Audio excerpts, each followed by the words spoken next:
Namimiligro po si Soljen, si Soljen Guevara. Si Soljen Guevara kasi, dating Justice Secretary ni Digong, ayaw mga kababayan i-defend yung gobyerno. Unwilling siya. Pakinggan natin yung mga previous questions ng mainstream media, mga kababayan, sa press briefing kanina sa Palasyo. Dito sa issue kay Soljen Guevara. Ito naman po yung bago naming product na binibenta online. iGlow Serum, whitening po siya. Tingnan ninyo yung epekto sa aking anak na architect before and now. Yung mga inquiries po ninyo, dumiretso na lang kayo sa kanyang Facebook account, Riz Maravillas. Joke time muna tayo po. Padala ni Vic Salmasan Ranche. Sumakay si Pio sa jeep. Rutang Pasig Quiapo daw ito. Sa isang stop-in shop, may sumakay na isang magandang babae. Nabigani si Pio doon sa magandang babae. Gusto niyang makilala yung babae, kaya lang nahihiya siya. Yung babae naman, kanina pa pala, pigil na pigil yung pag-utot. Ngayon, pagdating doon sa Shaw Boulevard, nalubak yung jeep, yung sasakyan. Biglang napautot yung babae po kasi nalubak. Tunog ng utot ng babae. Piyot. Biglang napatayo si Pio. Akala niya tinatawag siya ng babae. Piyot. Tunog ng utot pala. Napatayo si Pio. Akala niya tinawag siya. Kilala pala niya ko nito. Kinamayan yung babae po. Sabi ni Pio, ako nga pala yung tinatawag mo, si Pio. Gusto kitang makilala. Biglang lumakas yung loob. Yung babae, napautot lang, tunog Pio. Piyot?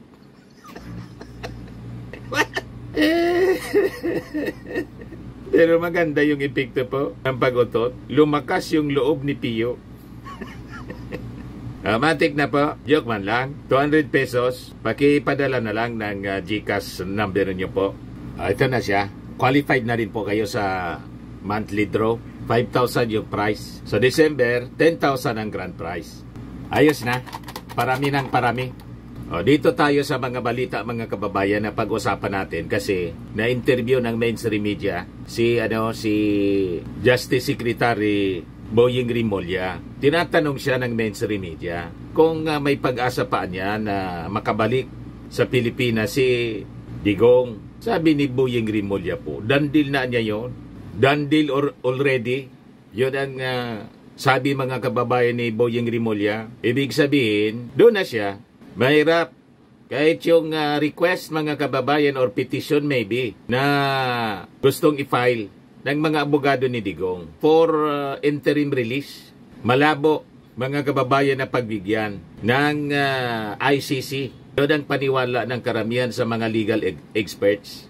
Pag pinakawalan yon ng ICC, flight risk po si Digong, malamang hindi na bumalik, magtago na. Bakit bibigyan pa ng pagkakataon na makatakas si Digong? Yan siyempre yung iniisip ng mga judges ng ICC. Ito po si Boying Rimulya, pakinggan natin yung kanyang sinabi sa interview ng mainstream media. Pero sir, kakayanin ibalik pa si dati? Wala na yun. Tapos na yun. So, it's a done deal already. So, regardless, sir, tapos na. May hearings na yun doon Continuing na hearing. I think there's judicial notice that the hearings are ongoing already in The Hague. So, and there is a setting for September 23. So, we rely on that.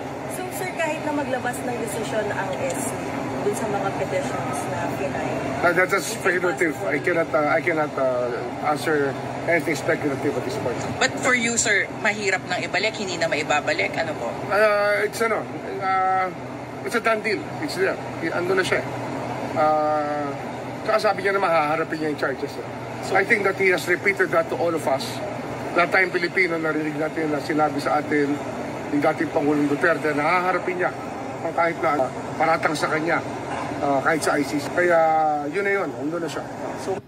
So malabo mga kababayan na makabalik pa dito si Digong. At saka sa lakas mga kababayan ng mga ebidensya. Sabi nga ng isang expert, legal expert po, na dating abogado accredited ng ICC, ang malakas anyang ebidensya, binigay mismo ni Digong, galing mismo sa kanyang bibig.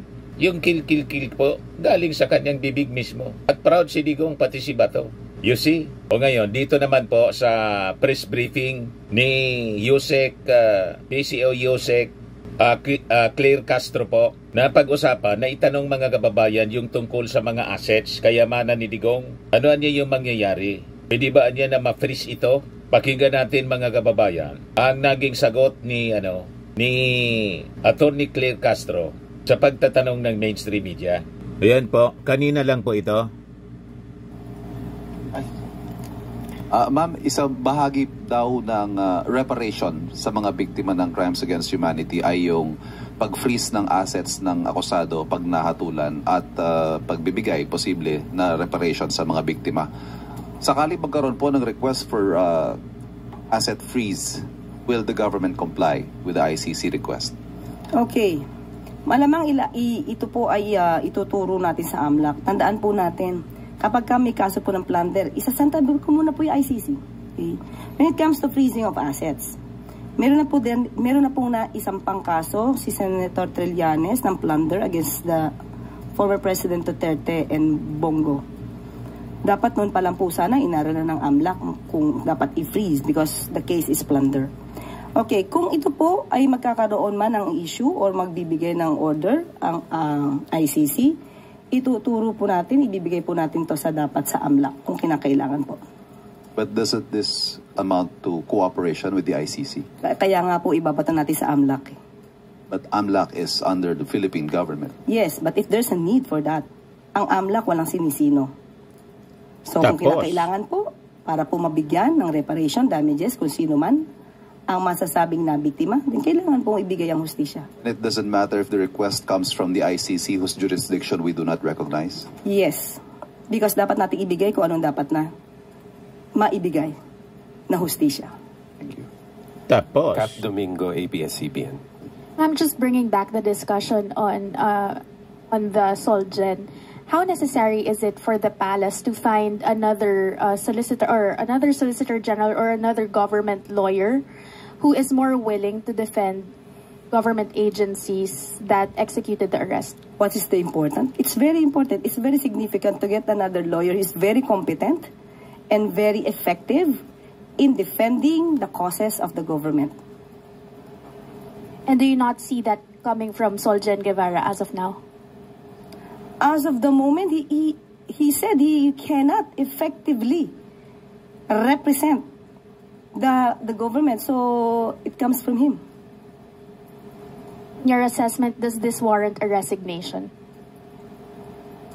Well, as I've told a while ago, he should assess himself. Namimiligro po si Solgen, Si Solgen Guevara. Si Solgen Guevara kasi, dating Justice Secretary ni Digong, ayaw mga kababayan i-defend yung gobyerno. Unwilling siya. Pakinggan natin yung mga previous questions ng mainstream media mga kababayan sa press briefing kanina sa Palasyo. Dito sa issue kay Solgen Guevara. Ito po mga kababayan, pakinggan natin.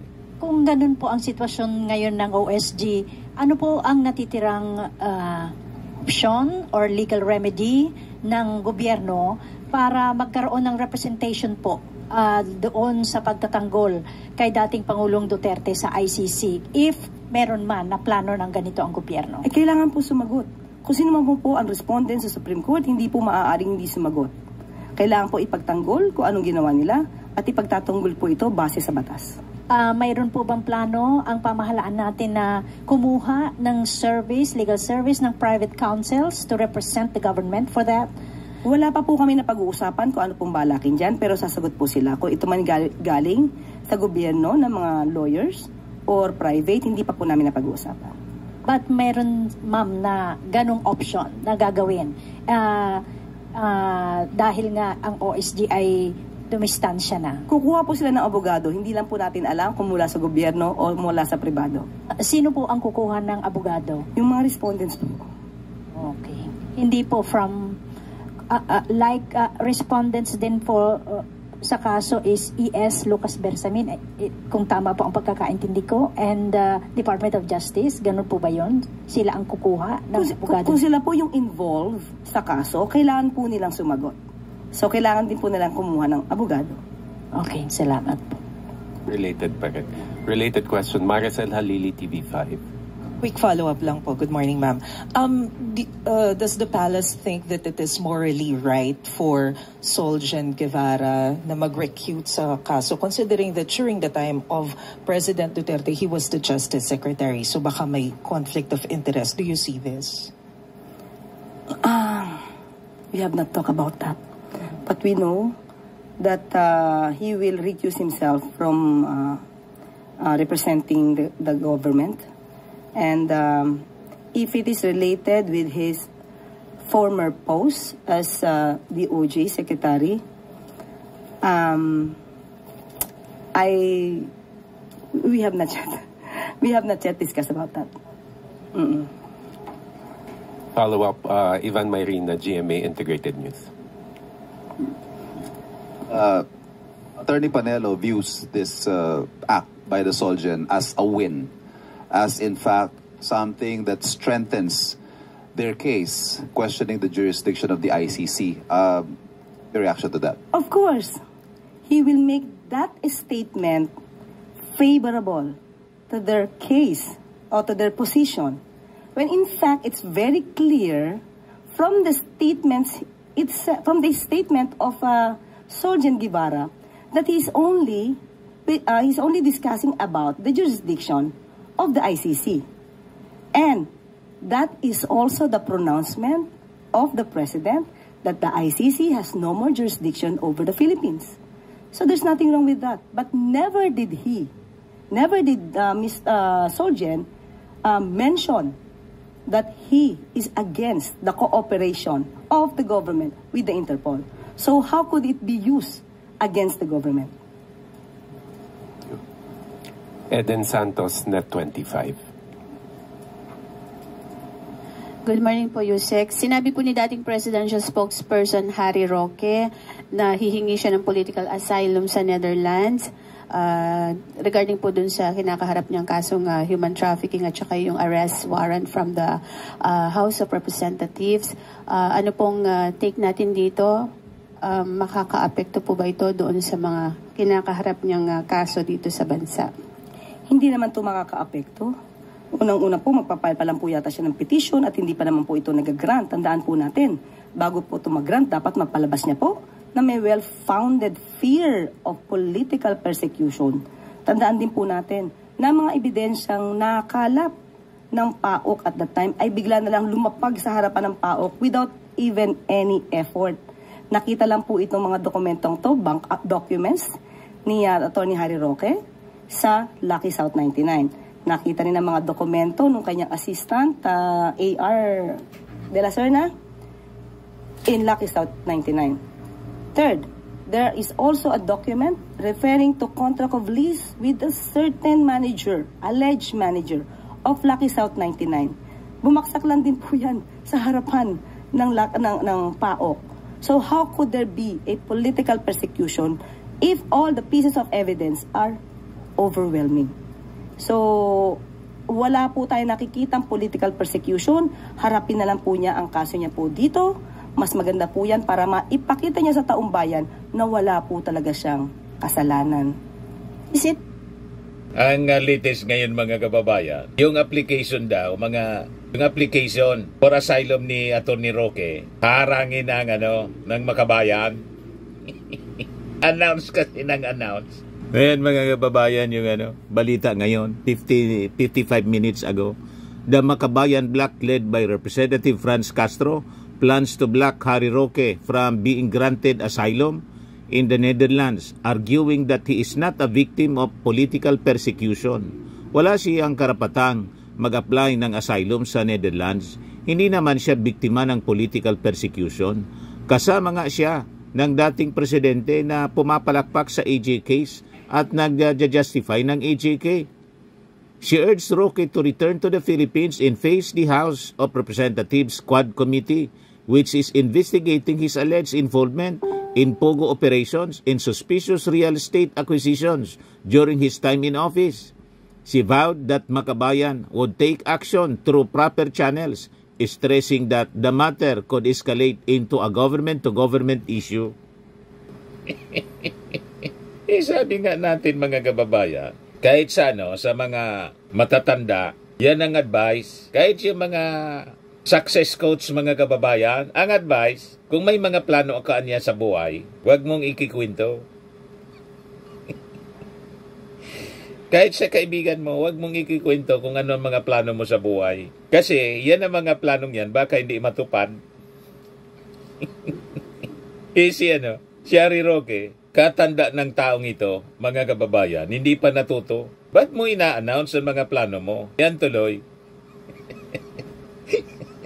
Ibablock daw mo ng Makabayan yung application para sa asylum. Ang tawag dyan mga kababayan is stupidity. Diba? Balikan natin yung press con. Possible po na makipagtulungan din ang Pilipinas o gobyerno ng Pilipinas sa Interpol para po siya ay mapabalik dito sa bansa since siya po ay nandoon sa Netherlands. Hindi pa po natin nakikita po yan sa ngayon, pero siguro po maiiba ang sitwasyon kung siya na may warrant of arrest na inisyo ng korte. Thank you. Related po. Sige. ICC. Okay. Gilbert Pertez, DWIC. Good morning po, Yusek. Yung mula ho nang dalhin sa ICC yung dating Pangulong Duterte, dumami po yung mga abogado at saka yung mga legal experts na nagsasalita about sa case at pati na rin po sa kampo ng dating Pangulo at umabot po sa punto na pati yung merits po ng kaso ay natatouch na. Possible ho ba na malabag dito yung sub judice rule or applicable po ba yung rule na ito sa kaso before the ICC po? Hanggat hindi naman po nagsasabi ang ICC na someone is violating the sub judice rule, ito tuloy-tuloy lang po yan. Sila naman po ang pwedeng magreklamo niyan at magbigay ng order na huwag pag-usapan. Thank you po. Still on the ICC case, Ivan Mayrina, GMA Integrated News. Ma'am, isang bahagi daw ng reparation sa mga biktima ng crimes against humanity ay yung... So yan mga kababayan, yung mga developments ng mga nagbabagang balita ngayon. So peligroso po si Suljen. Hintayin na lang natin po kung ano yung mangyayari sa kanya. In that position mga kababayan. Pero naalata ko parang may mangyayari. Si Suljen kasi po, dating Justice Secretary ni Digong, baka nagtatanaw pa ng utang ng loob.